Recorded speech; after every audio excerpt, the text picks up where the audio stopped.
Hello my dear students. इस video में हम पढ़ेंगे कक्षा 10वीं की पुस्तक क्षितिज से लिए गए पाठ लखनवी अंदाज के बारे में, जिसे यशपाल जी ने लिखा है और ये पाठ्य पुस्तक का अध्याय 12 है। लखनवी अंदाज पाठ में कुछ कठिन शब्द हैं जिनके मैं मीनिंग आपको बता रही हूँ।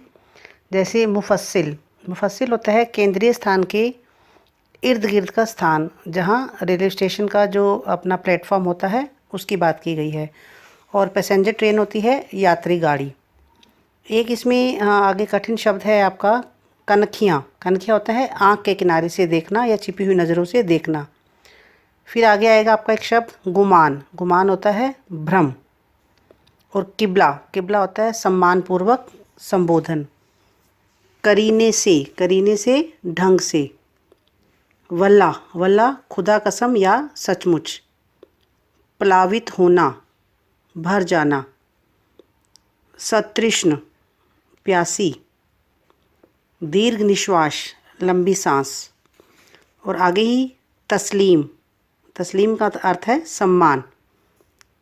सिर खम कर लेना, इसका मतलब होता है सिर झुकाना। तहजीब। तहजीब का अर्थ होता है शिष्टता। नफासत। नफासत का अर्थ होता है स्वच्छता। नज़ाकत यानी कोमलता। सूक्ष्म, बारीक। नफीस। नफीस बढ़िया। और एब्स्ट्रैक्ट सूक्ष्म या जो दिखाई ना दे। उदर पेट। और सकील होता है जो आसानी से ना पचने वाला, जो आसानी से ना पचे। ज्ञान चक्षु, ज्ञान रूपी नेत्र। तो इस तरह से कुछ कठिन शब्द हैं जिनके मैंने आपको अर्थ बताए हैं और आगे मैं आपको कहानी का सार बता रही हूँ। लखनवी अंदाज यह एक व्यंग्यात्मक कहानी है। यह कहानी शानो शौकत वाली बनावटी जीवन शैली पर व्यंग करती है, कटाक्ष करती है।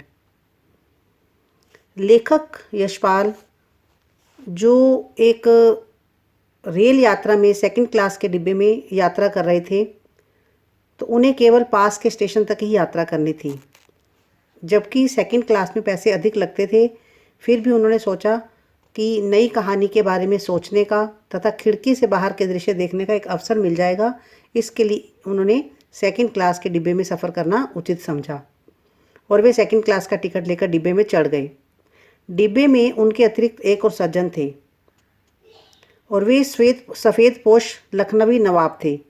वे आराम से सीट पर पालथी मारे हुए बैठे थे और उनके सामने 2 ताज़ा चिकने खीरे तौलिए पर रखे थे।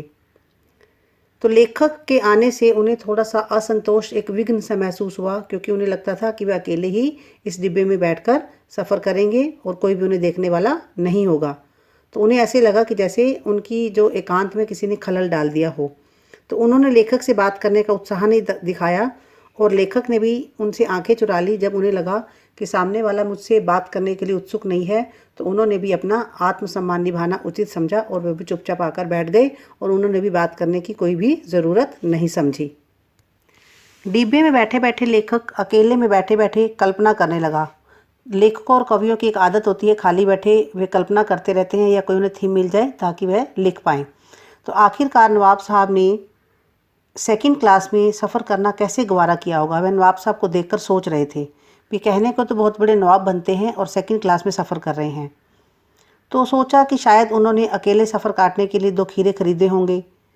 तो एकाएक जो नवाब साहब थे उन्होंने क्या किया, लेखक को संबोधित किया और पूछा, जनाब खीरे का शौक़ फरमाएंगे। तो लेखक ने जो अपना आत्मसम्मान निभाना चाहते थे, शुक्रिया अदा करके उन्हें मना कर दिया। अब नवाब साहब ने क्या किया, तौलिया झाड़कर अपने सामने बिछा लिया और उस पर खीरे सजा दिए। उन्होंने क्या किया, अपने सीट के नीचे एक पानी से भरा हुआ लोटा रखा हुआ था, उसे उठाया, दोनों खीरों को खिड़की से बाहर धोया और तौलिए से पोंछा।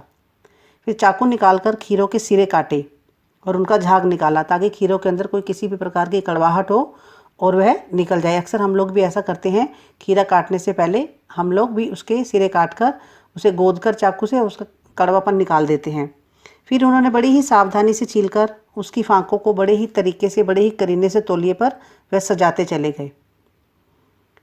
तो लेखक से नवाब साहब ने दोबारा खीरा खाने के लिए पूछा और नवाब साहब ने खीरों पर जीरा और लाल मिर्चें भी बुरक दी और ऐसा लग रहा था कि जैसे नवाब साहब मन ही मन खीरे का स्वाद ले चुके हैं। अब लखनऊ स्टेशन पर क्या होता है कि जो खीरे बेचने वाले होते हैं वो खीरों के साथ साथ जीरा और लाल मिर्च और नमक से युक्त एक पुड़िया भी देते हैं ताकि खीरों का स्वाद और अधिक बढ़ जाए। तो उन्होंने एक बार लेखक को फिर से निमंत्रण दिया, फिर से पूछा, वल्ला शौक फरमाइए। तो लखनऊ का बालम खीरा है, बालम मीन्स बढ़िया। परंतु लेखक महोदय भी एक बार इनकार कर चुके थे, सो वह भी अपनी बात पर अड़े रहे और उन्होंने अपना आत्मसम्मान निभाना ही उचित समझा और फिर से मना कर दिया।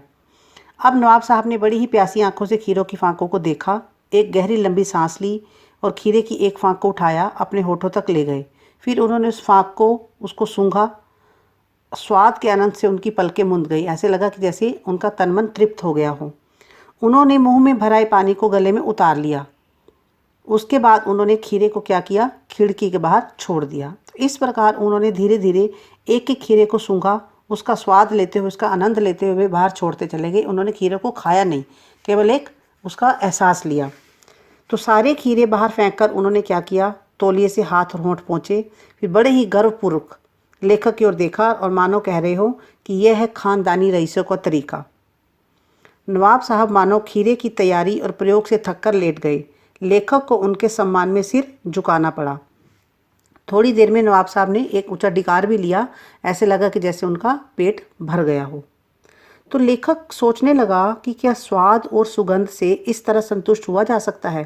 तो इतने में नवाब साहब ने जब जोर से डकार लिया तो वे लेखक की ओर देखकर बोले, खीरा लजीज होता है, टेस्टी होता है, स्वाद होता है, लेकिन होता है शकील। नामुराद मैजे पर बोझ डालता है, मतलब जल्दी डाइजेस्ट नहीं होता, पाचन शक्ति पर बोझ डालता है। तो यह सुनते ही लेखक को लगा कि ये नवाब साहब ही हैं जो नई कहानी के लेखक। अगर सुगंध और स्वाद की कल्पना से पेट भर सकता है तो बिना विचार घटना और पात्र के भी नई कहानी क्यों नहीं लिखी जा सकती। तो लेखक को भी लगा अब मेरे लिए कोई ना कोई कहानी लिखना आसान हो जाएगा। तो इस तरह से इस व्यंग्यात्मक कहानी के माध्यम से लेखक यह बताना चाहता है कि जीवन में स्थूल और सूक्ष्म दोनों का महत्व है। केवल गंध और स्वाद के सहारे पेट नहीं भर सकता। जो लोग इस तरह पेट भरने और संतुष्ट होने का एक दिखावा करते हैं वे ढोंगी हैं, वे अवास्तविक हैं। इस व्यंग्य का दूसरा संदेश यह है कि कहानी के लिए कोई ना कोई घटना, पात्र और विचार अवश्य होने चाहिए। बिना घटना और पात्र के कहानी लिखनी असंभव है और कहानी लिखना भी एक निरर्थक है। तो आई होप आपको ये कहानी अच्छे से समझ आ गई होगी। आप मेरे चैनल को लाइक, सब्सक्राइब और शेयर अवश्य करें। बेल आइकन प्रेस करें ताकि आने वाली वीडियो की नोटिफिकेशन आपको समय से मिल जाए। Thank you and God bless you all.